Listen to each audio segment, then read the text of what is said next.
السلام عليكم ورحمة الله وبركاته. ازيكم يا شباب، عاملين ايه؟ يا رب تكونوا بألف خير، واهلا وسهلا بيكم في حلقة جديدة من حلقات مان تو مان 1907.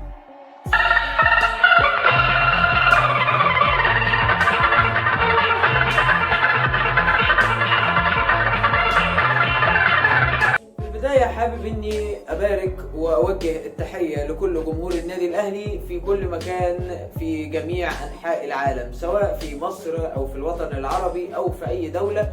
لكن هخص بالتحديد الناس اللي سافرت للامارات او الناس حتى اللي مقيمة في الامارات، الجالية المصرية هناك، للشكل الجميل اللي طلع بيه جمهور النادي الاهلي في مباراة السوبر المصري في ملعب محمد بن زايد بالعاصمة الإماراتية أبو ظبي، واللي انتهت بتحقيق اللقب طبعا لصالح النادي الأهلي على حساب نادي بيراميدز، علشان تكون البطولة رقم 13، بطولة السوبر المصري رقم 13 في تاريخ النادي الأهلي، والبطولة رقم 2 محليا بالنسبة للنادي الأهلي في سنة 2023.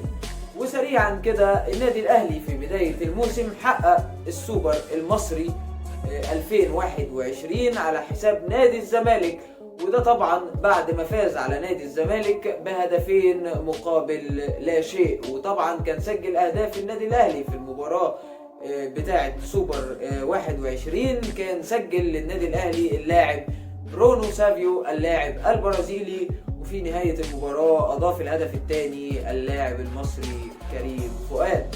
وفي مباراة كاس مصر طبعا في نهائي كاس مصر واللي جمع النادي الأهلي أمام نادي بيراميدز، قدر النادي الأهلي إن هو يحقق الانتصار ويحقق اللقب طبعا في شهر إبريل الماضي، وده طبعا بعد ما انتهت المباراة بفوز النادي الأهلي بنتيجة 2-1. سجل أهداف النادي الأهلي في المباراة محمود كهربا وحمدي فتحي، وسجل وليد الكارتي لبيراميدز. عاود النادي الأهلي الانتصار على منافسه نادي بيراميدز في نهائي السوبر المحلي 2022، واللي أقيم زي ما قلنا على استاد محمد بن زايد في العاصمة أبو ظبي عاصمة دولة الإمارات. وطبعا بعد ما فاز النادي الأهلي بهدف من ركلة جزاء تسبب فيها حديث الشارع المصري اللاعب محمود عبد المنعم كهربا، وانبرى لتنفيذها بنجاح اللاعب الدولي التونسي علي معلول ليضمن تحقيق بطولة جديدة لدولاب النادي الأحمر. بالإضافة طبعا لأن النادي الأهلي ما زال حتى الآن ينافس على الصعيد القاري بعدما وصل إلى نصف نهائي بطولة دوري أبطال إفريقيا، بالإضافة إلى أن النادي في طريقه لتحقيق بطولة الدوري المصري هذا العام. وفي تصريحات متلفزة لقائد النادي الأهلي الكابتن محمد الشناوي صرح وقال أنه الفريق بمجرد عودته من أبو ظبي للقاهرة هيبدأ مباشرة الاستعداد الكامل لمباراة نادي الترجي الرياضي التونسي، واللي هتتلعب في ذهاب نصف نهائي دوري أبطال إفريقيا، واللي هتتلعب مبدئيا في تونس. وطبعا هيبدأ الاستعداد الكامل الفريق لملاقاة الترجي، والمباراة اللي هتتلعب طبعا بدون حضور جماهيري، وده طبعا نظرا للعقوبة المفروضة على نادي الترجي واللي هنتكلم عنها تفصيليا. نادي الترجي الرياضي التونسي واللي بيلعب حاليا تحت قيادة فنية للمدير الفني التونسي المخضرم نبيل معلول لا يعيش أفضل فتراته الفنية طبعا، وده بسبب أنه هو بيحتل محليا المركز الرابع في الدوري التونسي للمحترفين، وده طبعا في مرحلة تحديد البطل. بيحتل المركز الرابع برصيد 11 نقطة بفارق الأهداف عن صاحب المركز الثالث غريمه التقليدي نادي الإفريقي التونسي، وبفارق 4 نقاط كاملة عن متصدر جدول الترتيب نادي النجم الرياضي الساحلي. حاليا وفي وقت تصوير الحلقة في مباراة قائمة ما بين نادي الترجي الرياضي التونسي ونادي الإفريقي التونسي في الدوري طبعا المحلي، وده لفض النزاع والشراكة على صاحب المركز الثالث بعدما تساووا في النقاط. وطبعا يتفوق الإفريقي بفارق الأهداف، وحتى الآن المباراة متعادلة سلبيا، وهنعرف طبعا جدول الترتيب بعد انتهاء المباراة. هل سيستمر على نفس المنوال وتقدم الإفريقي على الترجي برصيد طبعا فارق أهداف، أو إن الترجي أو الإفريقي هيفض الشراكة في عدد النقاط طبعا بفوز أي منهما. وأكثر من سجل لنادي الترجي خلال الدوري المحلي هذا الموسم هما 2 لعيبة، وهما محمد علي بن رمضان وأنيس البدري، كل لاعب فيهم سجل 8 أهداف. وعلى صعيد دوري أبطال أفريقيا فتصدر النادي الترجي الرياضي التونسي مجموعته وتأهل متصدرا ليها بواقع 3 انتصارات وتعادلين وهزيمة. طبعا نادي الترجي وقع في مجموعة بتضم نادي شباب بلوزداد الجزائري ونادي الزمالك المصري ونادي المريخ السوداني، وقدر ان هو يخرج من دور المجموعات مسجلا 6 أهداف واستقبلت شباكه 4 أهداف. عبر من دور ربع النهائي عبر بوابة نادي شبيبة القبائل الجزائري بمجموع المباراتين 2-1 بعدما فاز في المباراة الأولى مباراة الذهاب 1-0 وتعادل في مباراة العودة 1-1. سجل نادي الترجي الرياضي التونسي عدد أهداف كثيرة منذ طبعا مشاركته من الأدوار الأولى لبطولة دوري أبطال إفريقيا، واللي شارك فيها عدد كبير من اللاعبين، لكن أبرز وأهم اللاعبين اللي سجلوا لنادي الترجي خلال الموسم الحالي في دوري أبطال أفريقيا منذ الأدوار الأولى.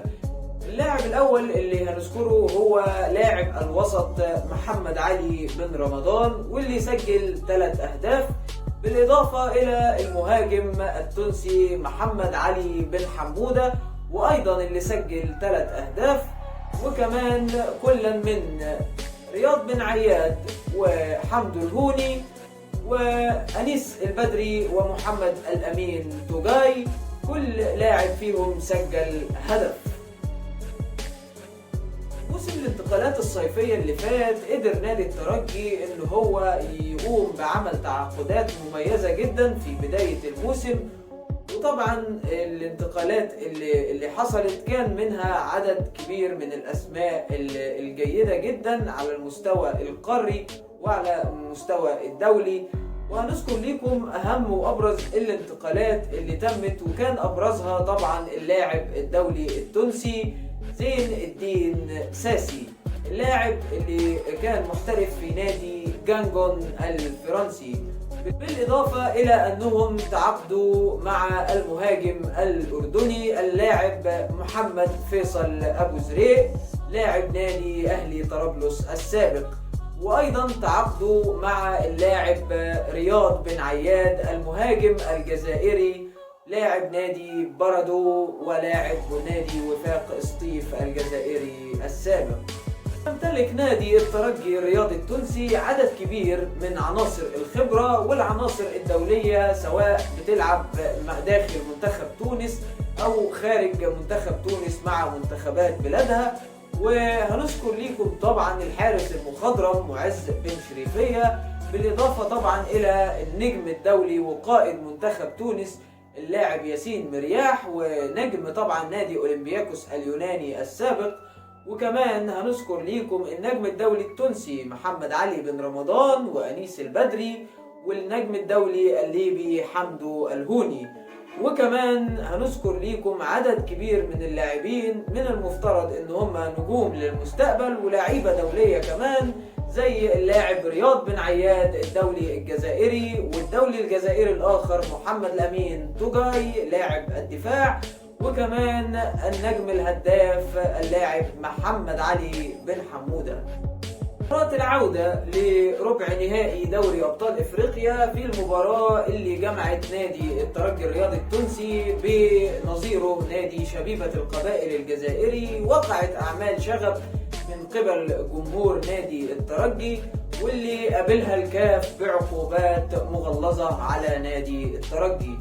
وكان الكاف أصدر عقوبته على نادي الترجي بحرمانه من جمهوره لمدة 4 مباريات، بحيث انه يكون نادي الترجي تضيفا يعني الأربع مباريات يكونوا على أرض نادي الترجي، بالإضافة إلى تأجيل نصف العقوبة لمدة معينة وهي مدة السنة، وده على ألا ينسب أي تجاوز أو أي أعمال شغب من قبل جمهور نادي الترجي، وإلا سيتم تنفيذ العقوبة بالكامل، بالإضافة إلى حرمان نادي الترجي من المشاركة في بطولة دوري أبطال إفريقيا، وكمان فرض غرامة مالية على نادي الترجي قدرها 300,000 دولار أمريكي.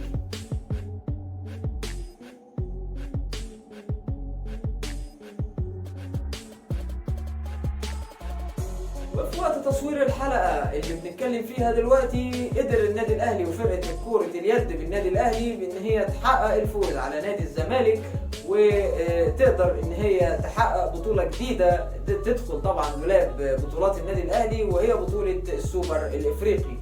البطولة اللي أهلت النادي الأهلي إن هو يشارك في بطولة السوبر جلوب، وإن شاء الله يكون ليه نصيب من التألق والمنافسة في كأس العالم للأندية. دايما النادي الأهلي هي العادة الشائعة الموجودة دايما ضمن جينات أبنائه، وهي تحقيق البطولات باستمرار وعدم التوقف. طبعا مش عايز أقول لكم أي حاجة غير إنه يا ريت تشتركوا في القناة وتفعلوا زر الجرس علشان يوصل لكم كل جديد، ودايما ان شاء الله من انتصارات لانتصارات، وان شاء الله بامر الله نلتقي بكم في حلقه جديده من حلقات مان تو مان 1907. شكرا جدا، والسلام عليكم ورحمه الله وبركاته.